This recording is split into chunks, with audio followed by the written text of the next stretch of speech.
Hello students, today our topic is uveitis. अब सबसे पहले है इसकी definition. It is the inflammation of uvea.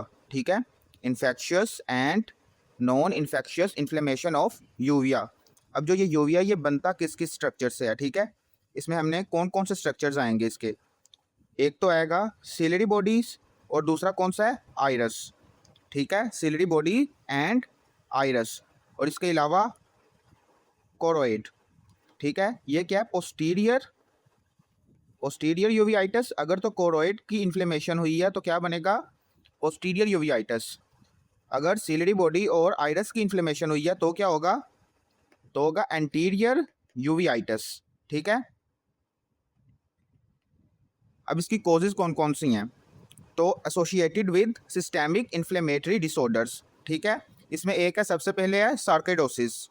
दूसरी कौन सी है, inflammatory bowel syndrome, inflammatory bowel disease. उसके अलावा र्यूमेटॉइड अर्थराइटिस। इसके अलावा आइडियोपैथिक अर्थराइटिस।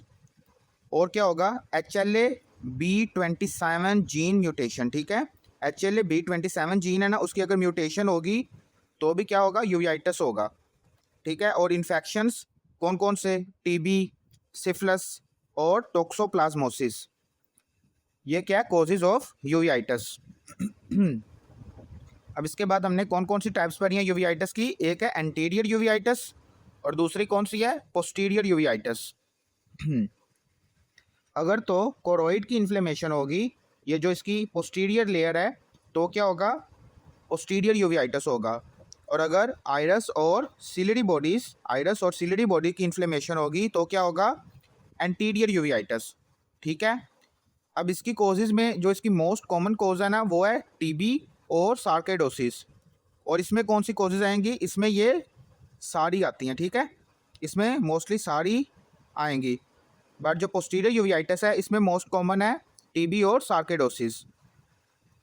अब इनके फीचर्स क्या होंगे, क्लिनिकल साइंस क्या होंगे, sudden onset painful loss of vision. इसमें क्या हो रहा है, एंटीरियर यूवीआइटिस में पेनफुल लॉस ऑफ विजन हो रहा है, और पोस्टीरियर यूवीआइटिस में क्या हो रहा है, पेनलेस लॉस ऑफ विजन। ठीक है, इसमें क्या पेनलेस लॉस ऑफ विजन है।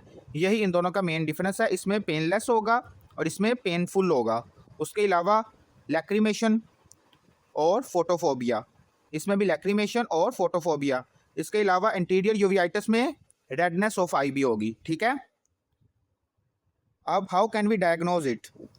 तो डायग्नोसिस में एंटीरियर यूवीआइटिस है तो जो हमारी प्रेजेंटेशन होगी ना, उसमें क्या होगा, रेड आई और swelling of eyelid with constricted pupils और पस इन एंटीरियर चैम्बर। ठीक है, इसमें क्या होगा, जो हमें प्रेजेंटेशन जो हम देख सकते हैं ना वैसे फिजिकल एग्जामिनेशन में, वो क्या है, रेडनेस ऑफ आई और स्वेलिंग ऑफ आईलिड्स। इसके अलावा विथ कंस्ट्रिक्टेड प्यूपिल्स। ठीक है, बट जो इसमें पोस्टीरियर यूवीआइटिस है तो हम प्रेजेंटेशन में आई हमें नॉर्मल नज़र आएगी, बट जब हम फंडोस्कोपी करेंगे ना, उसमें हमें क्या नज़र आएगा, ग्रेइश वाइट पैच और पस इन पोस्टीरियर चैम्बर। ठीक है, ग्रेइश वाइट पैच और क्या होगा इसके साथ, पस इन पोस्टीरियर चैम्बर। ठीक है, इसमें क्या होगा, फंडोस्कोपी में, फंडोस्कोपी विल बी नॉर्मल।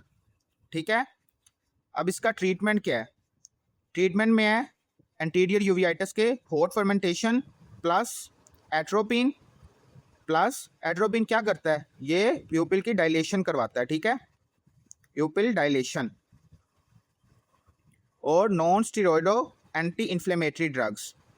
ठीक है, ड्रग ऑफ चॉइस क्या है, स्टीरॉयड्स। ऑटोइम्यून डिजीज़ में हम क्या देते हैं, स्टीरॉयड्स देते हैं ना। तो ये सारी कौन सी कोजेज हैं, ये भी ऑटोइम्यून है, ये भी ऑटोइम्यून है, ये भी ऑटोइम्यून है। तो हम ड्रग ऑफ चॉइस क्या है इसका, स्टीरॉयड्स। और इसके ट्रीटमेंट में हम क्या करेंगे, इसकी मेन कोज क्या है, टीबी और सार्कोइडोसिस। सार्कोइडोसिस में ड्रग ऑफ चॉइस क्या है, स्टीरॉयड। और टीबी में एंटी टीबी ड्रग्स कौन से हैं, राइप से इसका एक नेमोनिक है, रिफेम्पसिन, आइसोनाइजिड, पायराजिनामाइड और इथेम्ब्यूटोल। ठीक है, ये 4 ड्रग्स देंगे। अब जो एंटीरियर यूवीआइटिस है इसकी कौन सी कॉम्प्लिकेशंस हैं, एक है ग्लाइकोमा, पोस्टीरियर यूवीआइटिस। ग्लाइकोमा क्या होता है, increase in intraocular pressure. Posterior uveitis ये हो सकता है, और क्या, किरेटाइटिस। और जो पोस्टीरियर यूवेइटिस है इसकी कौन सी कॉम्प्लिकेशन है? Permanent loss of vision. ठीक है, ये हमारा टॉपिक हो गया आज का यूवेइटिस का।